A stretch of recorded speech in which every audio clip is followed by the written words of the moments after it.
Ouais, je m'appelle Chenard Johan, je viens de l'Ain. À Priez, j'ai une boucherie. Et puis je fais les marchés aussi. Ça fait 8 ans. Mais la boucherie, je l'ai achetée après. J'ai commencé sur les marchés, j'ai commencé. Donc, je me suis lancé en tant qu'auto-entrepreneur. Ça fait 5 ans maintenant. Et au début, je faisais des fruits et légumes, comme tout le monde. C'est-à-dire que je faisais toutes sortes d'articles. Mais après, j'ai vu qu'il y avait beaucoup trop de concurrence. On était trop nombreux à vendre les mêmes produits.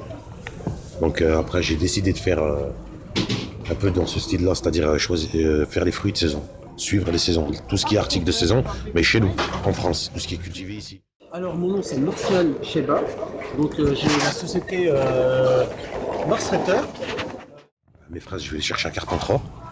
Après, mes asperges, je vais dans le Gard, vers Romoulin exactement, du côté de Nîmes. Après, je vais souvent du côté d'Avignon, ça s'appelle les mines de Château-Renard. C'est le marché d'intérêt national. Je ne sais pas si vous connaissez. C'est là où c'est pour vendre pour les grandes surfaces. Ça se passe comment par exemple la préparation du marché en fait. Je prépare mes achats toujours 2 jours avant. Donc hier j'y étais pour aller chercher mes fraises, mes asperges. Et j'y retourne demain pour me permettre de les acheter une semaine avant. Non, je peux pas, la fraise, c'est un article qui est fragile, qui se garde pas une semaine. Donc faut toujours essayer de l'avoir un jour avant, pas mieux. Donc en fait votre semaine par exemple vous faites plusieurs marchés et le reste de la semaine en fait vous préparez, par exemple vous faites les voyages pour aller 3 fois par semaine. 3 fois par semaine vous allez acheter Ma marchandise. Que ça soit le plus frais possible. Qu'elle soit minimum d'un jour, quoi. Qu'elle n'ait pas fait de frigo. Alors que ça soit cueilli vraiment la veille. Pour que les clients puissent la conserver, pour que je puisse aussi être un concurrent dangereux pour les autres commerçants. C'est plus joli. Je vais m'approvisionner, je m'arrange avec un collègue à moi avec qui on fait la route. On se partage les frais de route parce que, bien sûr, hein, comme on fait de la route, on va chercher la marchandise dans le sud, il y a des frais de gasoil, des frais de péage, voilà quoi. Il y a la fatigue aussi. Donc on se partage les frais. Donc on essaie toujours de s'arranger 1 jour ou 2 jours avant. Chacun notre tour, on y va et puis on s'approvisionne directement là-bas.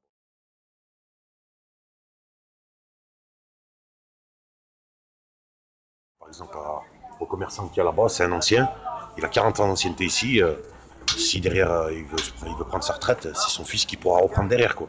Il aura la place attitrée pour lui. C'est difficile d'obtenir une place ici Très très dur.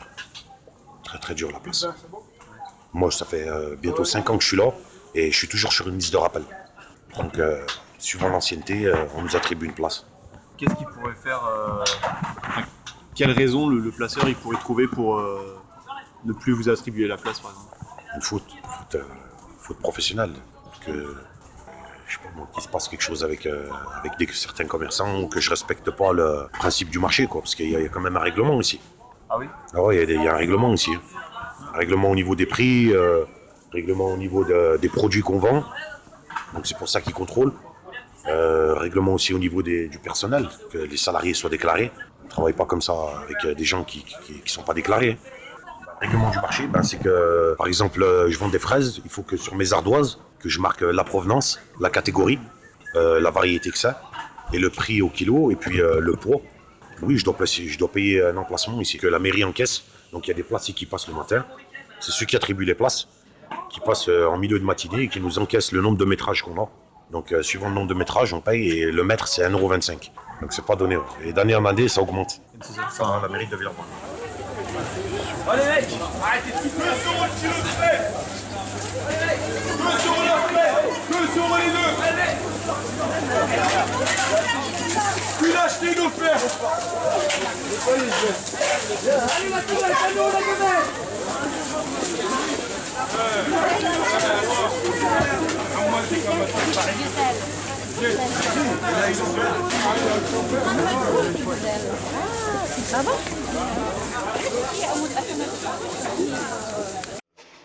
La semaine, c'est beaucoup de retraités. Et le week-end, il y a beaucoup de jeunes.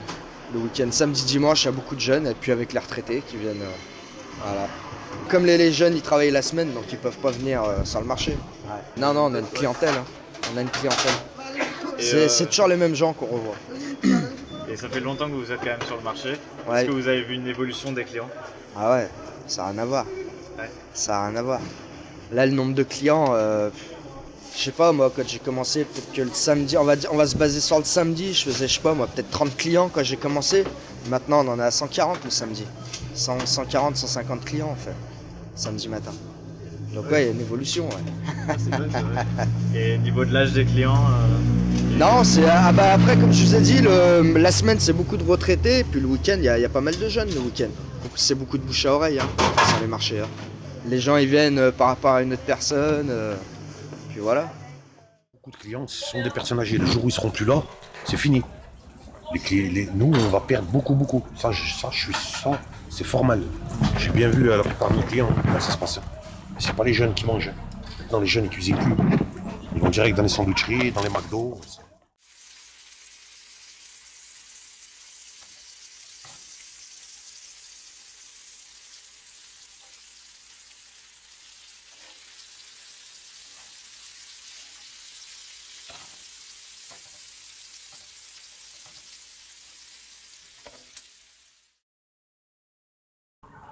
Après, vous dire quoi? Vous dire que c'est un métier qui est agréable quand il fait beau. L'hiver, c'est très très dur. Après, c'est un métier, je pense pas que ça va perdurer. Ah oui? Non, je pense pas. Les personnes âgées, ils n'ont pas forcément 2 kilos. Ils veulent peut-être 500 grammes. Puis c'est vrai, la plupart des clients aussi, quand ils viennent, ils prennent une petite barquette de 500 grammes. Après, ils ne viennent pas pour prendre 3 kilos de fraises. Mais bon, ici, c'est comme ça. Et c'est vrai, vous remarquerez, si vous venez le dimanche, vous verrez qu'ils font tous ça. Énormément de commerçants ici, ils vendent le plateau. Et ça, c'est un gros tort pour eux, c'est ça qu'ils n'ont pas compris. Mais c'est plus convivial qu'en grande surface. Les gens, ils viennent sur le marché, c'est déjà pour avoir que du français, et puis avoir de la bonne qualité, puis c'est convivial. Moi, le samedi matin, quand j'ai du monde, les gens, ils parlent entre eux en attendant, ou...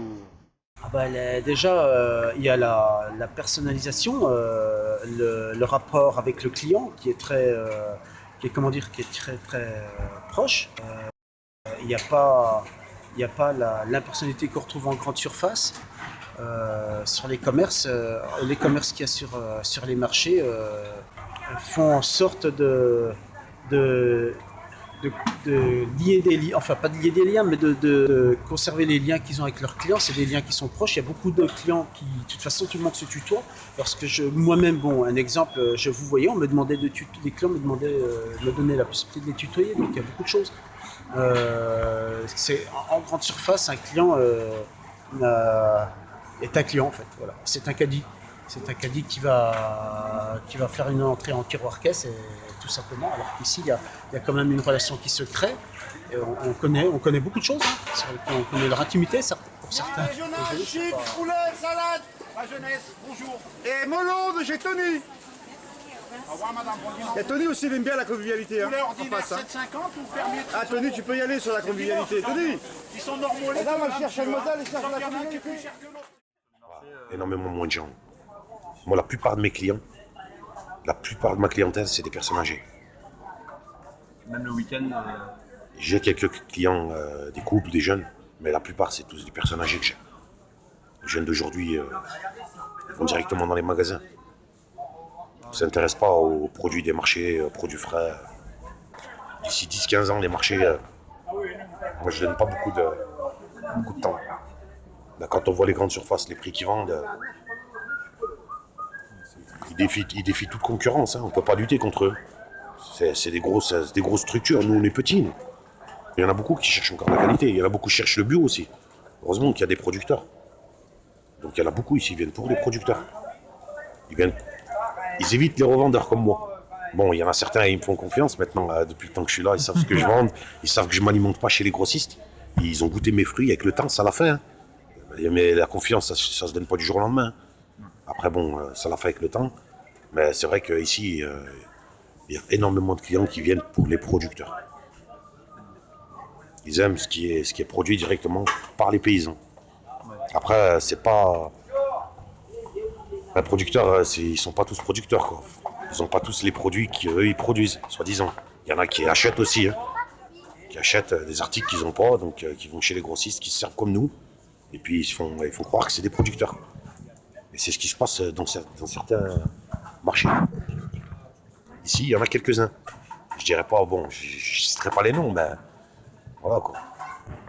On voyait qu'il y a des producteurs qui se disent producteurs, mais qui vendent des oranges, des clémentines. Ici, il n'y a pas de clémentine, il n'y a pas d'orange. Il n'y a pas de banane non plus.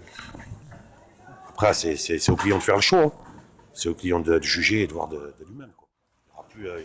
On n'aura plus autant de clients que ça. Les marchés, ça va baisser de plus en plus. Ça va chuter encore plus. Déjà que les grandes surfaces nous font du tort. Ça va finir le tout.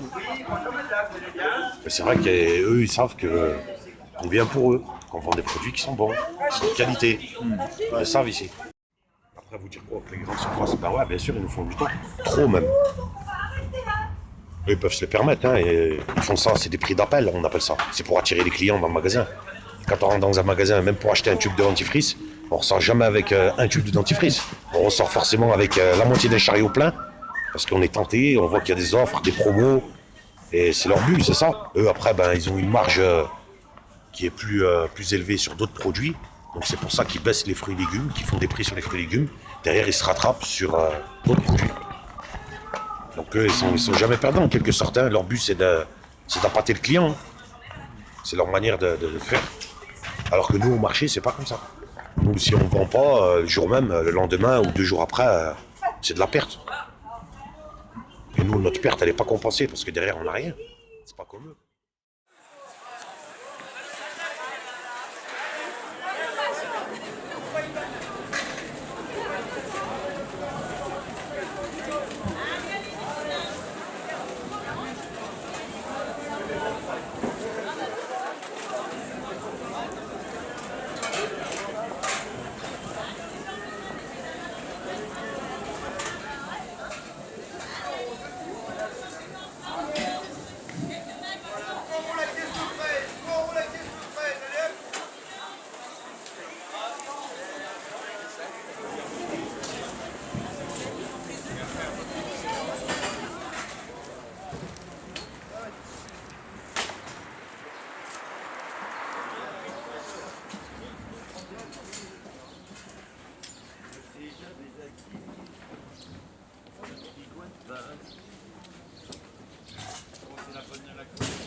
Even donkey.